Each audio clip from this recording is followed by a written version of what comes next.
जब हम रात को आसमान की तरफ देखते हैं तो इतने बड़े आसमान में हमें चांद सबसे ज्यादा रोशन दिखाई देता है, क्योंकि आसमान में नजर आने वाले दूसरे ऑब्जेक्ट्स की निस्बत चांद हमारी जमीन के बहुत ज्यादा करीब है, जो हमसे करीब 3,85,000 किलोमीटर दूर है, जिसका डायमीटर 3,474 किलोमीटर है, जो जमीन के गिर्द अपना एक चक्कर 29 दिन 12 घंटे और 45 मिनट में कंप्लीट करता है, जिसकी वजह से हमारी जमीन पर मौसम स्टेबल रहता है और समुंदर एक स्टेबल रफ्तार के साथ चलते हैं, और चांद की वजह से हम आज जमीन पर एक अच्छी जिंदगी गुजार रहे हैं।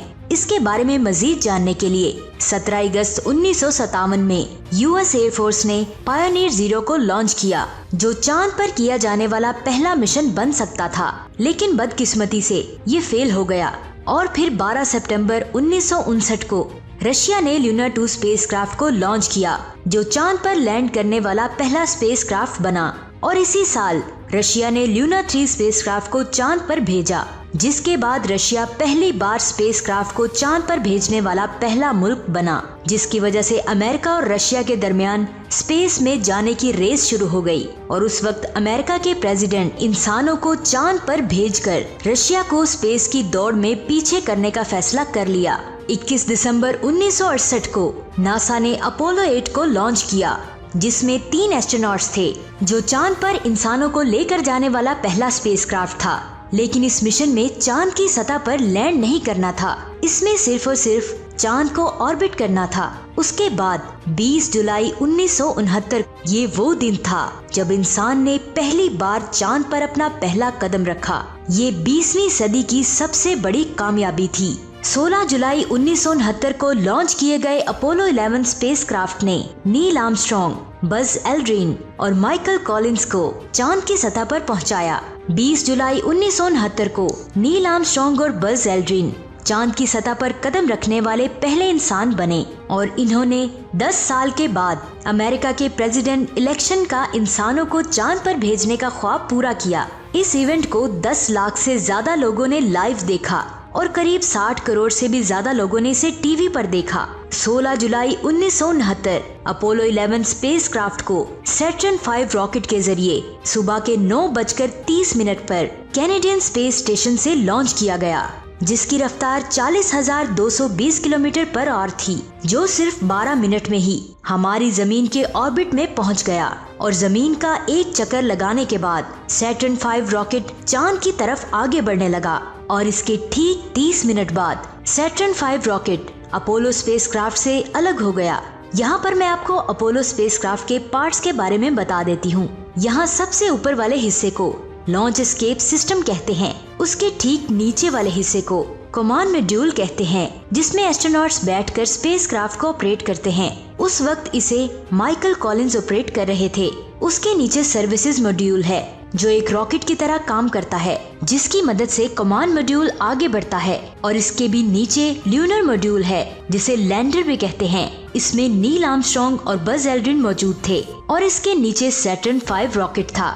जब सैटर्न 5 रॉकेट जमीन का एक चक्कर लगाने के बाद चांद की तरफ आगे बढ़ा, तब ठीक 30 मिनट के बाद सैटर्न 5 रॉकेट सर्विस मॉड्यूल से अलग होकर ल्यूनर मॉड्यूल को लेकर चांद की तरफ आगे बढ़ने लगा, जिसमें नील आर्मस्ट्रॉन्ग और बज एल्ड्रिन मौजूद थे। 19 जुलाई को अपोलो 11 स्पेसक्राफ्ट चांद के पिछले वाले हिस्से पर पहुंचा।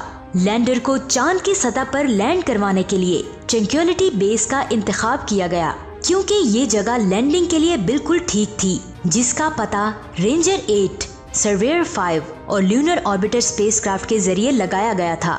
माइकल कॉलिंस, जो कमांड मॉड्यूल में बैठकर लैंडर की लोकेशन को सेट कर रहे थे, ताकि ल्यूनर मॉड्यूल आसानी से चांद की सतह पर लैंड कर सके। इसके बाद नील और एल्ड्रिन ने लैंडर के इंजन को स्टार्ट किया और चांद की सतह पर लैंड करने की तैयारी करने लगे। तब अपोलो 11 स्पेसक्राफ्ट तयशुदा टाइम से 4 सेकंड आगे चल रहा था। इसका मतलब ये था कि वो प्लान की हुई लोकेशन से कई मील दूर आगे उतर सकते थे। तब ही लैंडर में लगे कंप्यूटर ने खतरे के सिग्नल देने शुरू कर दिए, और आर्मस्ट्रॉन्ग ने देखा कि इनका स्पेसक्राफ्ट उनको बड़ी बड़ी चट्टानों की तरफ लेकर जा रहा है। और तब ही आर्मस्ट्रॉन्ग ने स्पेसक्राफ्ट के ऑटोमेटिक कंट्रोल को बंद किया और स्पेसक्राफ्ट को खुद ऑपरेट करने लगे। फिर इन दोनों एस्ट्रोनॉट्स ने 20 जुलाई को 8:17 पर ल्यूनर मॉड्यूल को सही सलामत चांद की सतह पर लैंड करवाया और उस वक्त स्पेसक्राफ्ट के डाउन इंजन में सिर्फ 14 सेकंड का ही ईंधन बचा था। इसका मतलब ये था कि अगर थोड़ी सी और देर हो जाती तो उनके साथ बहुत बड़ा हादसा हो सकता था, लेकिन उस वक्त किस्मत उनके साथ थी और वो सही सलामत चांद की सतह पर लैंड करने में कामयाब हो गए। आर्मस्ट्रॉन्ग ने अपोलो 11 के लैंड की हुई जगह को ट्रैंक्विलिटी बेस का नाम दिया और जमीन पर मैसेज भेजा कि ये ट्रैंक्विलिटी बेस है और हम लैंड कर चुके हैं। चांद की सतह पर कदम रखने से पहले एल्ड्रिन ने जमीन पर एक मैसेज भेजा। उन्होंने कहा कि मैं आपसे गुजारिश करता हूँ कि सबसे पहले आप खुदा का शुक्र अदा करें और इस मिशन के पूरा होने की दुआ करें। अपोलो 11 की लैंडिंग के 6.5 घंटे बाद नील आर्मस्ट्रॉन्ग ने चांद की सतह पर अपना पहला कदम रखा और कहा कि इंसान के लिए ये बस एक छोटा सा कदम है, लेकिन इंसानियत के लिए ये एक बहुत बड़ा चैलेंज है। अगले 2.5 घंटे इन दोनों एस्ट्रोनॉट्स ने तस्वीरें लेने, सैंपल्स जमा करने और पत्थर जमा करने में लगाए। इसके बाद इन दोनों ने early Apollo scientific experiment package को शुरू किया और अमेरिका के झंडे को लहराने की तैयारी करने लगे। इस काम के लिए उन्हें 2 घंटों से भी ज्यादा का वक्त लग गया। इसके बाद इन्होंने चांद की सतह से लाइव ब्रॉडकास्ट शुरू की जो ब्लैक एंड व्हाइट थी, जिसे करीब 60 करोड़ से भी ज्यादा लोगों ने देखा। आर्मस्ट्रॉन्ग ने अपने स्पेसक्राफ्ट की कुछ तस्वीरें लीं। इसके बाद उन्होंने वहां की मिट्टी के कुछ और सैंपल्स इकट्ठे किए और कैमरा की मदद से चांद की सतह के मंजर को रिकॉर्ड किया और फिर ये दोनों कैंगरू की तरह चांद की सतह पर उछलने लगे। उन्होंने बाद में ये बताया कि वहां की मिट्टी काफी फिसलन भरी थी और पाउडर की तरह बिल्कुल बारीक थी, जिसकी वजह से उनके लिए चांद की सतह पर चलना बहुत ज्यादा मुश्किल था। उसके बाद दोनों ने मिलकर अमेरिका के फ्लैग को लहराया और अमेरिका के प्रेसिडेंट से फोन पर बात की। एल्ड्रिन स्पेसक्राफ्ट में पहले वापस आए। उन दोनों ने 22 किलोग्राम के सैंपल्स के बॉक्सेस को लैंडर में रखा और फिर आर्मस्ट्रॉन्ग स्पेसक्राफ्ट में वापस आए। उन्होंने चांद की सतह पर एक झंडा, एक प्लेट जिस पर अमेरिका के प्रेसिडेंट के साइन थे और कुछ और सामान को वहां छोड़ दिया। ल्यूनर मॉड्यूल अपने रॉकेट से दोबारा जोड़ा और जमीन की तरफ अपना सफर शुरू कर दिया और 24 जुलाई अपोलो 11 स्पेसक्राफ्ट जमीन पर वापस लौट आया। ये स्पेसक्राफ्ट समुद्र में जाकर गिरा, जिसे USS हॉर्नेट से वहां से उठाया गया।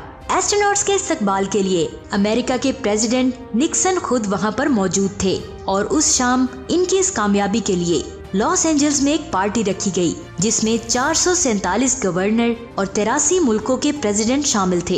इन तीनों को प्रेसिडेंटल मेडल ऑफ फ्रीडम से नवाजा गया और ये तीनों रातों रात पूरी दुनिया में मशहूर हो गए। तो IFTV के दोस्तों, आज की ये चांद के सफर की वीडियो आपको कैसी लगी? अगर वीडियो अच्छी लगी तो इस वीडियो को लाइक करने के साथ साथ अपनी फैमिली मेंबर्स और दोस्तों के साथ जरूर शेयर करें। ये वीडियो हमारे एक व्यूवर की डिमांड पर बनाई गई थी। आप स्पेस से रिलेटेड और कौन सी वीडियोस देखना चाहते हैं, नीचे कमेंट जरूर करें और स्पेस से रिलेटेड मजीद अमेजिंग वीडियोस देखने के लिए हमारे इस channel IFTV the science world को सब्सक्राइब करके बेल आइकन को जरूर प्रेस करें ताकि नई आने वाली वीडियोस की नोटिफिकेशन आपको मिल सके। अपना बहुत सारा ख्याल रखिएगा। खुदा हाफिज।